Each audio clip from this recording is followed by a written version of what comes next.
Assalamualaikum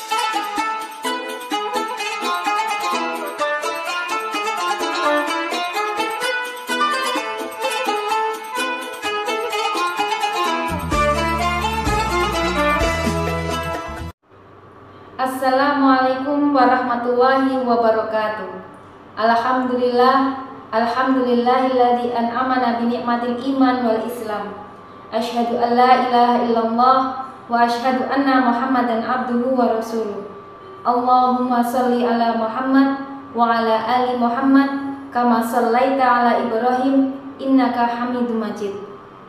Ibu-ibu Dharma Wanita Persatuan Kementerian Agama dimanapun berada, berbicara tentang peran perempuan, yang pastinya perempuan memiliki peran yang luar biasa di dalam kehidupan kita.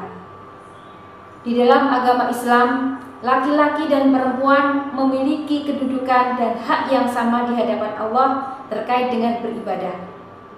Di dalam Al-Quran dikatakan, Man amila solihan min dzakarin aw untha wa huwa mu'minun falayuhyiyannahu hayatan thayyibatan. Barang siapa yang berbuat baik atau kebajikan, baik itu laki-laki ataupun perempuan, dan dia beriman, maka Allah akan memberikan kehidupan yang baik. Artinya, tidak ada perbedaan laki-laki dan perempuan dalam berbuat kebaikan. Allah tetap akan memberikan hak pahala yang sama kepada keduanya.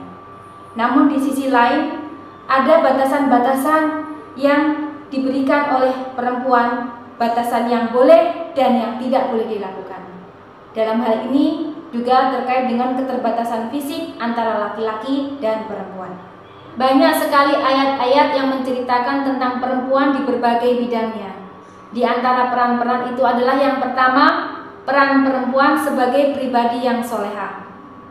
Sebagai hamba Allah, ada kewajiban-kewajiban yang harus dilakukan oleh seorang perempuan kepada Tuhannya. Dan ini adalah bentuk ketaatan seorang hamba kepada Tuhannya. Peran yang kedua adalah peran perempuan di dalam keluarganya. Ada 3 peran perempuan di dalam keluarga. Yang pertama adalah peran perempuan sebagai anak. Sebagai anak, maka ada kewajiban seorang anak itu harus patuh dan taat serta berbuat baik kepada kedua orang tuanya. Nah, untuk peran yang kedua adalah peran perempuan sebagai istri. Seorang anak perempuan sebelum menikah, maka ketaatan dan patuhnya itu adalah mutlak kepada kedua orang tuanya. Namun, ketika anak perempuan itu sudah menikah, maka ketaatan dan patuhnya yang pertama itu adalah kepada suaminya. Baru setelah itu taat dan patuhnya kepada kedua orang tuanya.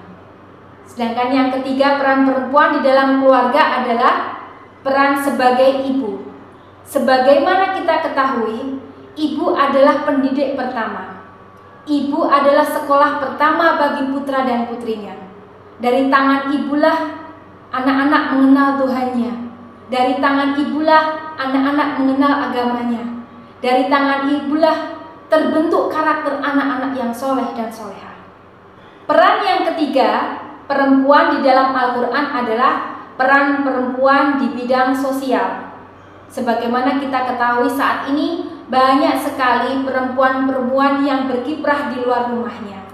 Namun demikian perlu kita ketahui dan perlu kita cermati, bagi perempuan-perempuan yang berkiprah di luar rumahnya ada batasan-batasan yang harus diperhatikan. Dari ketiga peran tersebut, yang paling banyak dituliskan dan yang paling banyak diceritakan oleh Al-Quran adalah peran perempuan di dalam keluarga. Dan yang paling sedikit diceritakan adalah peran perempuan di bidang sosial. Itu artinya perempuan memiliki peran yang luar biasa di dalam membangun sebuah keluarga. Bahkan sampai dikatakan al-mar'atu imadul bilad wa idza soluhat fa soluhatul bilad wa idza fasadat fa fasadatul bilad. Yang artinya perempuan itu tiang negara. Jika perempuannya baik, maka negara itu baik. Namun jika perempuannya itu buruk, maka negara itu pun buruk. Itu artinya menandakan bahwasanya keluarga adalah pondasi dari sebuah negara, dan keluarga adalah sekup terkecil dari sebuah negara.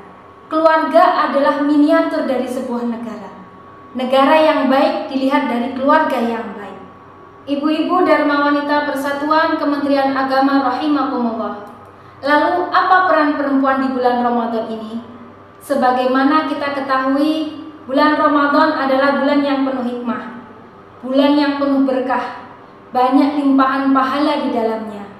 Ada banyak hal yang bisa kita lakukan sebagai istri, sebagai ibu untuk keluarganya. Selain seorang ibu harus menyiapkan dirinya dalam beribadah dan ketaatan kepada Allah, seorang ibu, seorang istri harus mampu menyiapkan, menghidangkan, memilihkan makanan untuk berbuka dan sahur untuk keluarganya. Selain itu juga, ibu, istri adalah orang yang paling berperan di belakang ibadah keluarganya. Banyak hal yang bisa dilakukan seorang istri, seorang ibu untuk keluarganya di dalam mendukung ibadah keluarganya. Di antaranya adalah dengan meningkatkan amal kebaikan, dengan meningkatkan sholat, dengan meningkatkan qiraatul Quran, dan yang pastinya sebagai manajerial keuangan, ibu harus bisa memilah dan memilih mana kebutuhan yang menjadi skala prioritas. Karena ini momen Ramadan, maka seorang ibu harus bisa menyisihkan sedikit rezeki yang diberikan suaminya untuk diinfakkan di jalan Allah. Mungkin ini yang bisa saya sampaikan, kurang lebihnya saya mohon maaf. Billahi taufiq wal hidayah, ihdinas siratal mustaqim, fastabiqul khairat. Wassalamualaikum warahmatullahi wabarakatuh.